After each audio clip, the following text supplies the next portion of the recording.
this thing moving again. You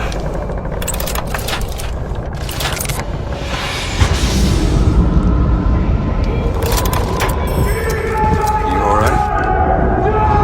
I want to see Paris. I want to see everything. It's up to you now. It was a fine thing you came along when you did. Well, you got a name, miss? Elizabeth. You can call me Elizabeth.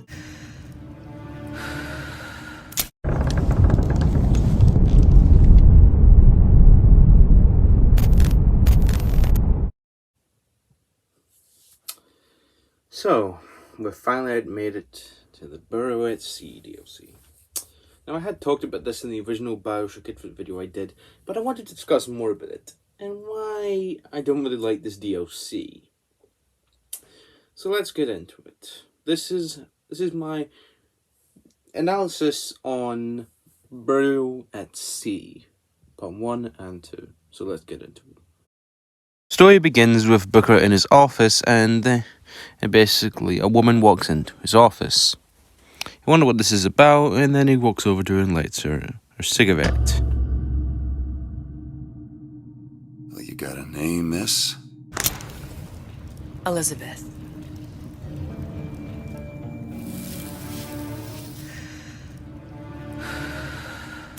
You can call me Elizabeth. Booker has been told by Elizabeth that she's looking for a little girl named Sally. Booker says that she's dead, but Elizabeth knows better than that, and she needs him to help her solve the case. Booker exits his office and then discovers he's not in Columbia anymore, or hell, even New York. He's in Rapture. Also, this takes place in New Year's Eve, the exact same time that Bioshock 2 happened. So the opening scenes of Bioshock 2 are happening as we speak, basically. So basically, as we speak, Eleanor Lamb is ordering this Big Daddy to commit suicide. But that's a story for another day. Maybe sometime in the future.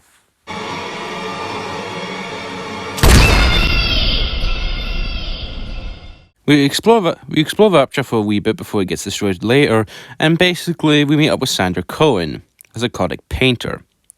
Don't worry, I killed him in the game because I heard what he did.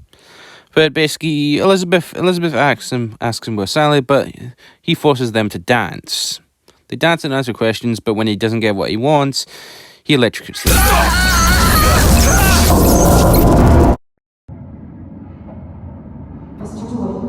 Mr. DeWitt. Mr. DeWitt! Are you alright? I'm fine. You were dreaming. You kept saying your daughter's name, Sally. She's not my daughter. I thought... Hey, then beauty! Hey, this looks familiar.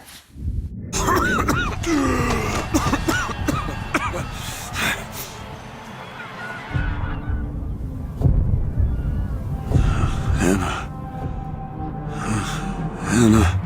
No, it's me. Elizabeth. Are you alright? Where am I? Back in the land of the living. Here, let me. I'll be fine. You almost drowned. You need to... I said I'm fine. Just give me a minute. Do you hear that? It's music. You go on. I just need to... Okay, I won't be long. I won't be long, Mr. DeWitt. Huh, nice touch. After Cohen sends us down deeper to the city to find Sally, we find her and she's in one of the vents. Elizabeth told us to heat it up so basically they can get her out. But Booker gets a little bit too aggressive, and then basically what happens is that he flashes back and remembers something. Booker is trying to steal away Anna again, but basically you don't know who you're playing as at first. It keeps flashing back and forth until this happens.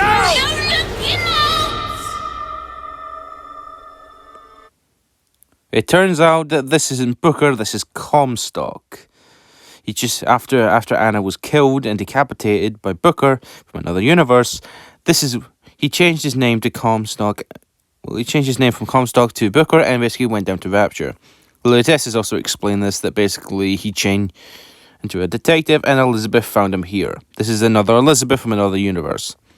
She is saddened by the death of one of her versions that Comstock Booker could even protect her, but she feels no remorse. No, you're not. But you're about to be.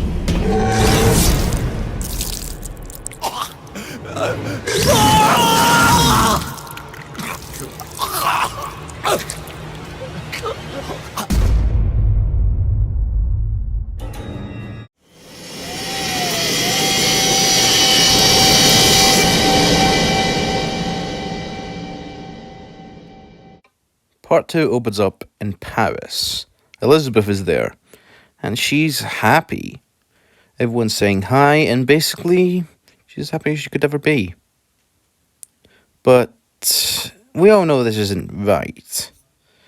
We do want her to be happy, but this is when things take a turn for the worst. Sally?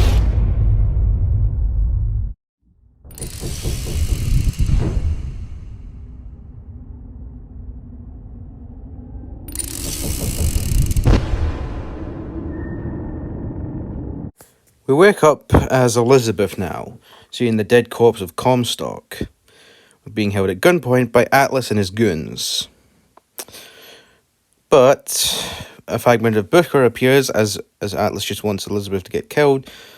The fragment of Booker tells Elizabeth to say to Atlas that she can get him back to Rapture, and he agrees and he lets her go free. After this, Elizabeth finds out that basically she had been killed by the Big Daddy, so she can no longer use her powers. She can't go to Paris, she can't even go back to Colombia. Well, sort of. Turns out she finds a Lutece device in Rapture and basically uses it to travel to Colombia. And we also discover that it turns out that Rapture and Columbia are both in the same. As basically the Songbird, the first time Elizabeth met Songbird was actually staged. And basically, the Big Daddies and Songbirds are basically the same. While in the elevator to go down to some part of Colombia, Elizabeth says this. Are you there? I miss you. You were the only one who ever... You were my only friend.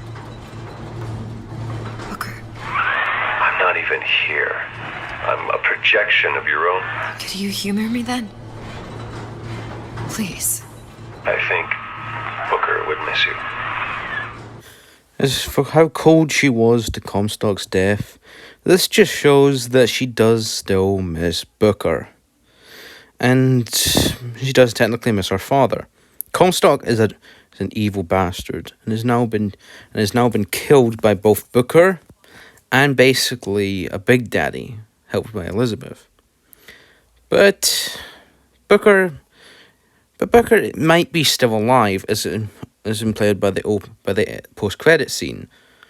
Booker is probably still alive and still had Anna, and so the circle was broken, and I guess Elizabeth managed to get to Paris. But this isn't the end of the game yet.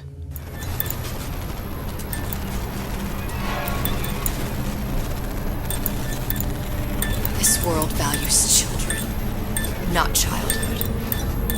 There's a profit to be made, and men who make it.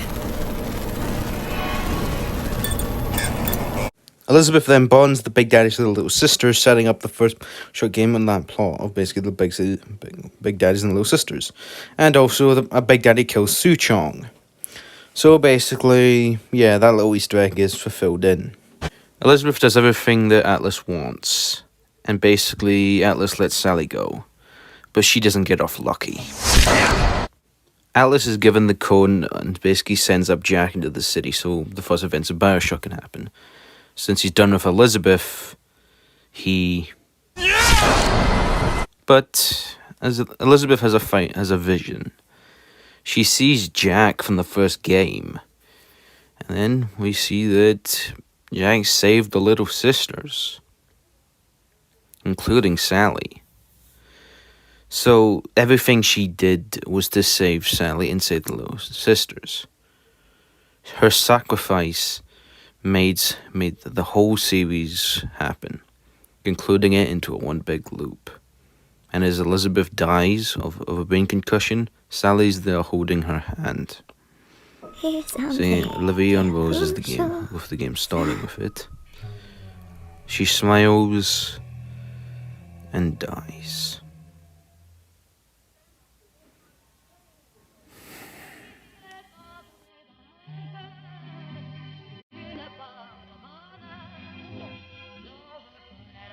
So Elizabeth sacrificed herself in order for the whole series to be saved.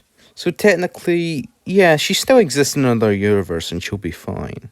As long as she's with Booker and they made it to Paris, that's okay. It's what implied that helps this be a happy ending. But anyway, that was me talking about Bioshock Infinite. And I'm finally done talking about this series. And I have to admit, even though this ending was really, really sad for me, I still had a great game to go along with it.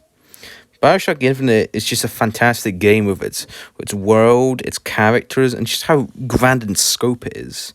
It's got action-packed set pieces and basically...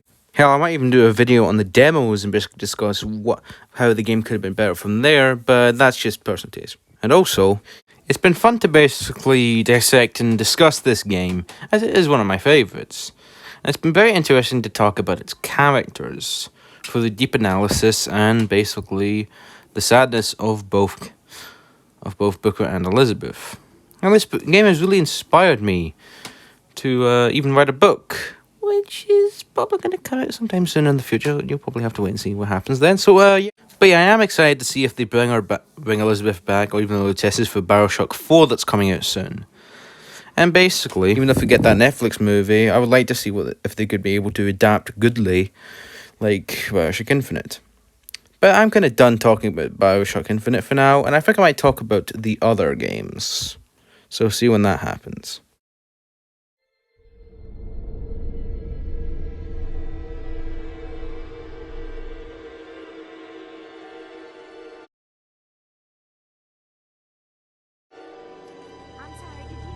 They told me. Son, you're special.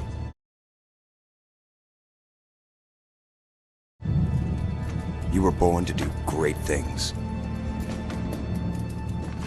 You know what? They were right.